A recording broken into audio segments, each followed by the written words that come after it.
sọc như sọc tật một chỗ chứ đùa thì khoảng bận mở hình gì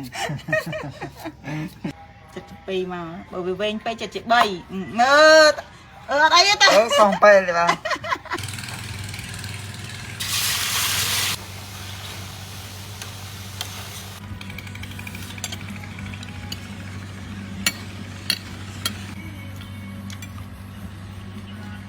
nơi tờ lê bà sân chỉ chẳng nhằm bài strobe ấy bài này ha cượt mình lụa tề mình ta cả tiêu nông phải chọc bánh dùng bó ឬក៏លោតឆាយជាដើមអានឹងគេមានលក់តែបើថាបាយស្រូបវិញចង់ញ៉ាំតើតែធ្វើខ្លួនឯងបើនៅគោកស្រួលទេចង់ញ៉ាំជិះម៉ូតូចេញទៅក្រៅទៅមកវឹងទៅគឺថាអាចទិញញ៉ាំបានហើយតែដល់ទៅពេលនៅទលេចង់ញ៉ាំតើតែចំណាយពេលធ្វើខ្លួនឯងដូចថ្ងៃហ្នឹងអញ្ចឹងនិយាយទៅគឺថាកាលពីយប់ហ្នឹងអូ Facebook ឃើញគេ review តាក់ទងនឹងបាយបឋមបាយស្រូបអីហ្នឹងគឺមានអារម្មណ៍ថា clean អញ្ចឹងទៅពីអ្នកពូចុងភៅណាត់គ្នាតាំងពីយប់ថាព្រឹកឡើងគឺនាំគ្នាធ្វើបាយស្រូបញ៉ាំអញ្ចឹងព្រឹកឡើងប្រហែលជាខ្ទង់ម៉ោង 8 ព្រឹកហ្នឹងគឺយើងហៅទូកអ្នកលក់បន្លែចាទិញគ្រឿងក្រៅសម្រាប់ធ្វើបាយស្រូប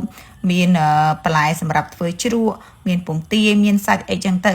រាល់ដងហ្នឹងគឺយើងធ្វើតែបាយសាច់ជ្រូកចៀនឯធម្មតាទេយើងចៀនសាច់ជ្រូកចឹងទៅយើងដាំបាយញ៉ាំធម្មតាតែថ្ងៃនេះគឺយើងធ្វើបែបលក្ខណៈបាយស្រូបដែលគ្រឿងជ្រក់របស់យើងមានល្ហុងមានចថាមានការ៉ុតមានតស្តក់មានពងទាទុកក្លុកចៀនហើយមានស្លឹកខ្ទឹមសម្រាប់ធ្វើជាទឹកខ្លាញ់ស្រូបពីលើបាយហើយសូម្បីតែម្ទេសឆាហ្នឹងក៏យើងធ្វើខ្លួនឯងដែរដោយសារតែបាយស្រូបអត់ម្ទេសឆាគឺមិនសូវឆ្ងាញ់ប្រហែលទេនិយាយទៅថ្ងៃហ្នឹងតម្រាំតែបានបាយស្រូបញ៉ាំហ្នឹងគឺថាអូចំណាយពេលរៀងយូរដែរព្រោះយើងត្រូវធ្វើគ្រឿងក្រៅច្រើនហើយនេះសាច់ជ្រូករបស់យើងបន្ទាប់ពីយើងភ្លះវាស្ដាងៗហើយយើងក៏ចាប់ផ្ដើមប្រឡាក់ច្រាំខ្ទឹមសដាក់ចូលពេលដែលដាក់ខ្ទឹមសចូលហ្នឹងបាននឹកឃើញថាអូភ្លេចទុកសាច់ជ្រូកបន្តិចដើម្បីច្រាំឆាធ្វើជាទឹកខ្លាញ់ស្រូបពីលើបាយអញ្ចឹងយើងក៏ដកវាពី3ប្រទេសយកទៅច្រាំបន្ទាប់មកចាប់ផ្ដើមដាក់គ្រឿងប្រឡាក់ដែលមានអំបិលស្ករប៊ីចេងនិងទឹកប្រេងខ្យងគ្រឿងក្រៅទាំងអស់ហ្នឹងគឺយើងអាចប្រឡាក់ទៅតាមរសជាតិដែលយើងចង់បានអ្នកដែលធ្លាប់ប្រឡាក់សាច់ដោយពូយ៉ងភៅគាត់ប្រឡាក់ញឹកញាប់អញ្ចឹងទៅគាត់ដឹងថាដាក់បណ្ណាល្មមឆ្ងាញ់អីអញ្ចឹងណានិយាយទៅគឺយើងធ្វើបាយស្រូបថ្ងៃហ្នឹងអត់មានរូបមន្តអីពិសេសពិសាទេគឺយើងធ្វើទៅតាមការចេះរបស់យើងចេះបណ្ណាធ្វើប៉ុណ្្នឹងទៅច្បល់វាឲ្យសព្វគ្រឿងហើយយើងក៏ផ្អាប់វាទុកប្រហែលជាកន្លះម៉ោងឬក៏1ម៉ោងអីហ្នឹងគឺយើងអាចយកវាទៅចៀនបានហើយកលេចមកមើលអ្នកចិត្តបន្លែធ្វើជ្រក់វិញម្ដងនិយាយពីថាគ្នាប្រឹងអើយប្រឹងនេះក៏ដល់តែប្រើចិត្តជ្រក់ធ្វើជ្រក់អីហ្នឹងម្ដងវិញរកត្រីរកអីនេះមិនប្រឹងណាស់ហ្នឹងឯងមែនអ្វីចេះតែដូចប្រឹងស្រក់ញ៉េស្រក់ទឹកមាត់ចូលជ្រក់ហើយthì khoảng bận mở hình gìចូលដល់វាចិត្តសក់ហើយចិត្តសក់ជ្រក់ទីចិត្តមិនពុះវាជាពីសិនពុះវាជាពីសិនអីចឹងមិនខាតពុះហ្នឹងអត់ខ្លាតមែនទេតែខុសមកពេលអូខុសមកពេលបាត់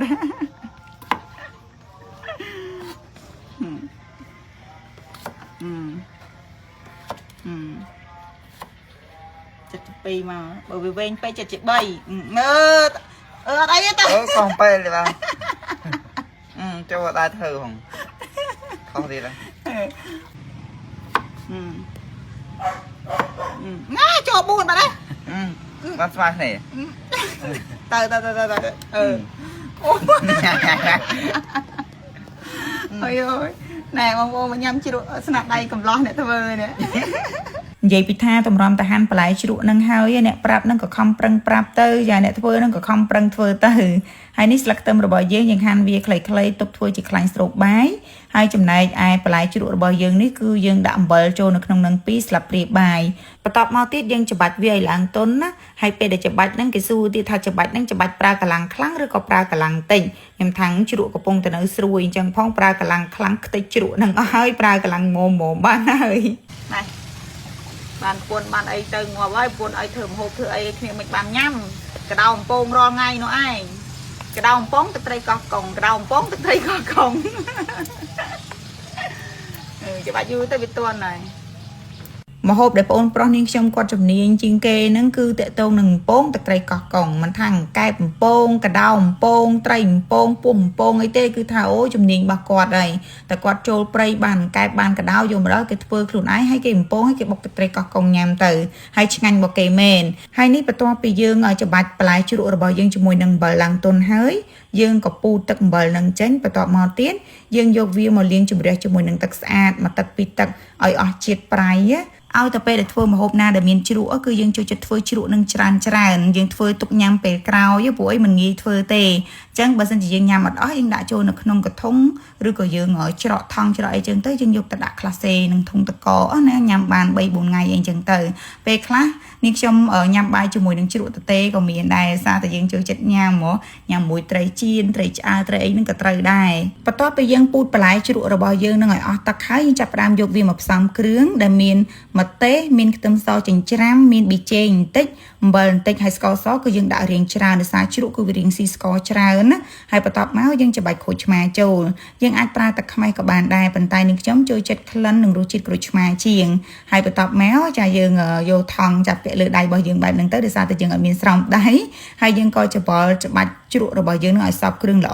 អហើយយើងភ្លក់រសជាតិតាមចំណង់ចំណូលចិត្តយើងទៅយើងក៏ទុកវាមួយឡែកហើយយើងចាប់ផ្ដើមមកធ្វើទឹកខ្លាញ់ស្រូបបាយរបស់យើងចាងាយទេដំបូងដាក់ខ្លាញ់ចូលដាក់ខ្ទឹមកំប៉ុងឲ្យឡើងឈ្ងុយហើយយើងដាក់សាច់ជ្រូក3ជាន់ច្រាំចូលលេងសាច់ជ្រូក3ជាន់នឹងឲ្យឡើងរាងក្រៀមបន្តិចយើងចាប់ផ្ដើមផ្សំគ្រឿងដែលមានប៊ីចេងបន្តិចហើយនឹងស្ករសបន្តិចហើយបន្ទាប់មកទៀតយើងចាក់ទឹកប្រេងខ្យងចូលមកល្មមទៅយ៉ាត់ប្រើអំបិលណាដាក់គ្រឿងក្រៅទៅ3មុខនឹងឯងហើយយើងកូរច្បល់វាឲ្យសព្វគ្រឿងហើយយើងអាចភ្លក់មើលរសជាតិតាមចំណង់ចំណូលចិត្តចុងក្រោយគេយើងបិទភ្លើងហើយចាក់ស្លឹកខ្ទឹមហាន់របស់យើងចូលទៅនិយាយពីថាទឹកខ្លាញ់ស្រូបបាយយើងហ្នឹងឡើងឈ្ងុយហើយពេលដាក់ជាមួយបាយទៅឡើងមានជាតិធ្វើទឹកខ្លាញ់ស្រូបបាយហើយយើងក៏ចាប់ផ្ដើមធ្វើម្ទេសឆាវិញម្ដងក្លុកម្ទេសនឹងរៀងម៉ត់បន្តិចទៅបំពងខ្ទឹមដាក់ម្ទេសឆាហើយដាក់ស្ករប៊ីចេងអំបិលនឹងមួយមុខបន្តិចទៅយើងឆារំងាស់វារៀងដាច់ទឹកបន្តិចទៅគឺថាអូខេហើយបន្ទាប់មកទៀតយើងចាប់ផ្ដើមមកក្លុកពងទារបស់យើងចៀនវិញម្ដងពងទាហ្នឹងគឺយើងប្រើ5គ្រាប់ហើយគ្រឿងដែលយើងដាក់ចូលហ្នឹងគឺយើងដាក់រ៉ូឌីតែបន្តិចទេយករសជាតិឡែមបន្ទាប់មកទៀតយើងយកវាទៅដាក់ចៀនធម្មតាទៅតែយើងចៀនវាឲ្យចេញរាងប្រទេសស្ដើងព្រោះយើងត្រូវយកវាទៅហាន់ទៀតនេះគ្រាន់តែឃើញពងទាក្លុកចៀនប៉ុណ្ណឹងគឺថាអូយតំណងខ្លាំងណាស់នេះបន្ថែមតែទឹកស៊ីអ៊ីវទឹកម្ទេសបន្តិចមកញ៉ាំបាយពេលព្រឹកអីហ្នឹងគឺថាឆ្ងាញ់អស់ទាស់ហ្មងហើយចុងក្រោយគេនេះគឺយើងចាប់ផ្ដើមមកចៀនសាច់ជ្រូកបាយស្រូបយើងញ៉ាំពេលដែលសាច់ជ្រូកនៅក្តៅចៀនឲ្យថ្មីញ៉ាំទៅគឺថាឆ្ងាញ់តែបើថាទុកឲ្យរៀងតិចគឺអត់សូវឆ្ងាញ់ទេដំបូងឡើយគិតថាដាក់អាំងដែរតើក៏ប៉ុន្តែពូចំភៅគិតថាអាំងវារៀងយូរហើយណាមួយវាស្រក់ខ្លាញ់ផងអីផងអញ្ចឹងទៅយើងខ្ជិលវែងឡាយើងដាក់វាចៀនអញ្ចឹងហ្មងទៅធ្វើបាយស្រូបថ្ងៃហ្នឹងធ្វើតាំងពីមេឃបើកថ្ងៃរហូតដល់សតុំបើកថ្ងៃតម្រាំតបានញ៉ាំព្រោះអីគ្រឿងក្រៅធ្វើនឹងវារៀងច្រើនដែរតាមពិតយើងត្រូវធ្វើទឹកស៊ុបហើយនឹងអាទឹកត្រីក្រហមមួយទៀតតែវាយូរពេកយើងទៅយើងខ្ជិលធ្វើតែប៉ុណ្្នឹងបានហើយនេះបន្ទាប់ពីយើងចៀនរួចរាល់អស់ហើយនឹងខ្ញុំចាប់ផ្ដើមមកកាត់ពងទារបស់យើងនិយាយថាអូយពងទារបស់យើងពណ៌នឹងមើលទៅតំណងខ្លាំងហ្មងណាយើងហាន់វាជាចំណិតបែបហ្នឹងទៅយើងចង់ស្ដាងចង់ក្រាស់ចង់វែងចង់ខ្លីហ្នឹងគឺតាមចំណង់ចំណូលចិត្តអ្នកញ៉ាំហ្នឹងទៅហើយសាច់ជ្រូករបស់យើងហ្នឹងក៏យើងហាន់វាជាចំណិតដែ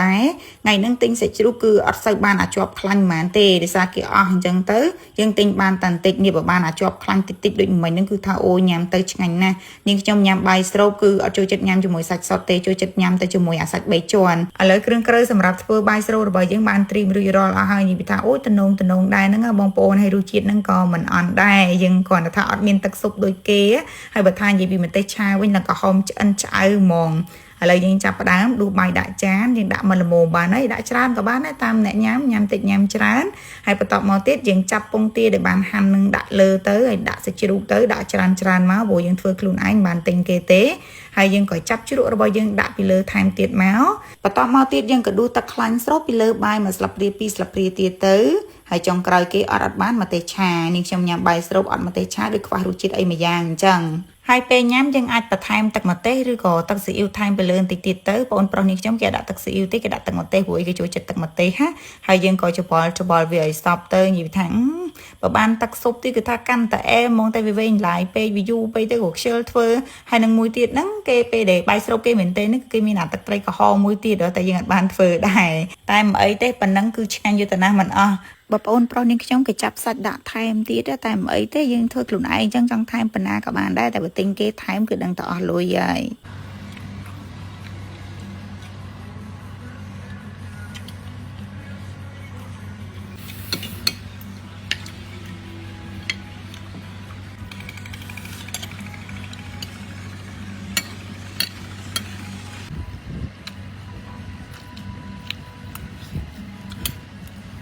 វីដេអូនេះខ្ញុំមានតែប៉ុណ្្នឹងទេបងប្អូនអរគុណសម្រាប់ការចំណាយពេលទស្សនាហើយចាំជួបគ្នានៅវីដេអូក្រោយទៀតបាយបាយ